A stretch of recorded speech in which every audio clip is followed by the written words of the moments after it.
А так көшеде крутой боп жүретін жігіттер де үйінде ыдыс аяқ пол жуады ғой.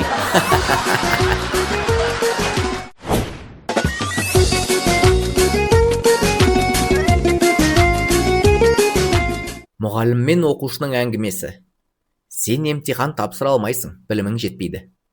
Әрине, сіз ғой білім берген. Полиция ішіп алған орыстан сұрайды. Фамилия? Ча. Атың кім? Чо? Ал ча чо. Орыс па десем Қытай екенсің.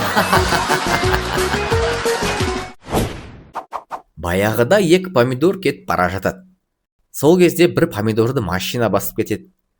Сонда екіншісі айтады: Мәссаған, мынауың кетчуп болып қалыпты ғой. Сенің көзің неменеге қып-қызыл? Мен шөп шектім, әке. Өтірікші, сен Реал Мадридтің жанкүйерісің. Финалға шыға алмай қалған үшін таң атқанша жыладым деп мойындай салмайсың ба? Анама қоятын 100 деген сұрақтар бар. Мама, қандай тамақ жейміз? Мама, не кием? Мама, не алайын үйге? Мама, менің киімдерім қайда? Ал әкеме бір ғана сұрақ: әке, мама қайда? Лев Толстой бір қазақ жігітпен бір жерде кездесті. Толстой онымен танысқысы келіп: Здравствуйте, меня зовут Лев Толстой деп қолын созады. Әлгі жігіт іштей: мынау менімен әзілдесіп тұрма деп ойлайды да: а меня зовут Тигр Худой деп. Анасы: балам, ана көрші Серікті қарашы. Үйленді, үй алды. Баласы: ой мама, ол чмо ғой. Анасы: балам, ана көрші Серікті қарашы. Машина сатып алды. Баласы: ой мама, ол чмо ғой. Анасы жай орнынан тұрып: балам, сен қашан чмо боласың? Орысша білмейтін екі қыз давай орысша сөйлесейік депті. Сол кезде қастарынан бір КамАЗ шаңдатып өтіп кетті. Біріншісі: фу, шаң тозаң пришла десе, екіншісі: сенің сөзіңе күлкім пришла депті. Біріншісі: кстати, кеше я тебе позвондала, неге трубку не брала десе, екіншісі: а я голову стирала депті.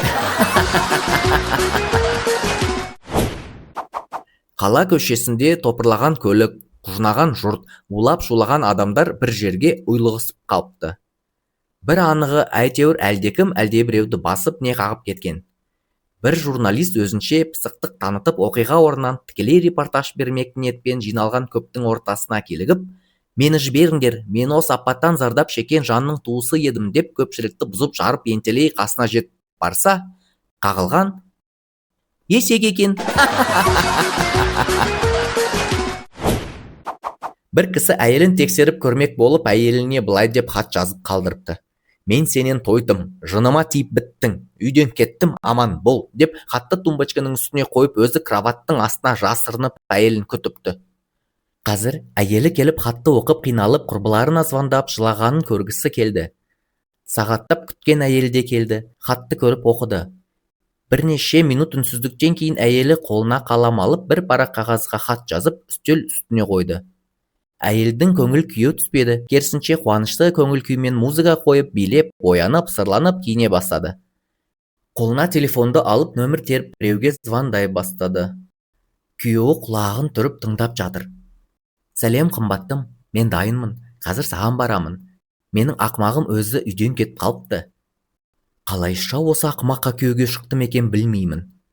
Неге сені ертерек көрмедім екен деп бөлмеден шығып кетті.